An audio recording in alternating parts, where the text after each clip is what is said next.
نن سبا تقریبا د اروپا ټول هیوادونه په یو ګډ سیستم کې راټول شوي دي چې هغه اروپایي اتحادیه ده. ګڼل کېږي چې دا د لوړې کچې همکارۍ زغم او د ټولیزې ښېګڼې لپاره د هڅو یو بېساري مثال دی. اروپایان دې کچې ته د کلونو جګړو، شخړو، کړکېچونو او سختیو له لارې ورسېدل او بالاخره یې ګډ طواف ته ځان ورساوه. همداسې اروپایي اتحادیه جوړه شوه. په اصل کې د ننني اروپایي اتحادیې په جوړښت کې هیڅ نوی شی نشته. د 19مې پیړۍ په پای کې اروپا هم یو واحده فضا وه. په اصل کې اروپایي ټولنه. باور مې نه راځي. راځئ چې تاریخي حقایق وګورو. راځئ چې د 20مې پیړۍ پیل واخلو، په ځانګړې توګه 1916 کال. د اروپا نقشه ډېر ایالتونه ښیي، خو ډېرې ملي ایالتونه د امپراتورانو او پاچاهانو لخوا اداره کېږي چې د ورته کرښې څخه دي.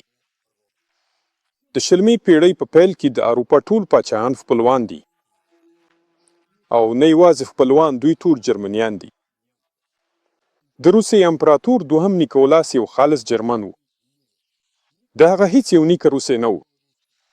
ټول جرمنان په څو نسلونو کې. د انګلستان پاچا اډوارډ اوم د ساکس-کوبورګ او ګوتا کورنۍ څخه یو جرمن.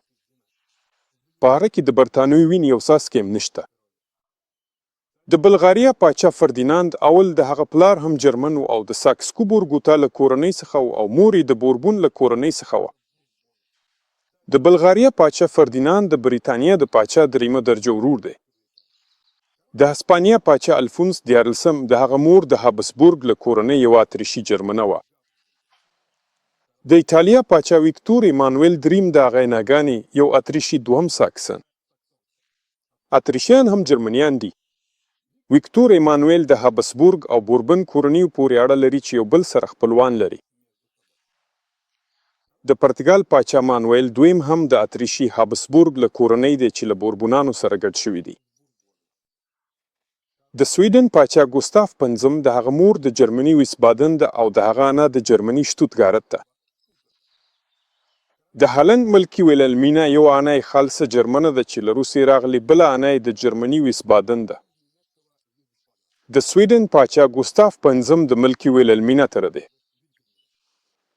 د بلجیم پاچا البرټ لومړی چې مور یې د جرمني هوهنزولرن کورنۍ څخه وه، د سیګمارین په ښار کې زیږېدلی و چې نن ورځ د جرمني د بادن-وورټمبرګ سیمې یوه برخه ده.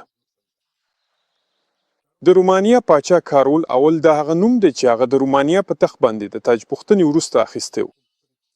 دا ساده ده پاچا.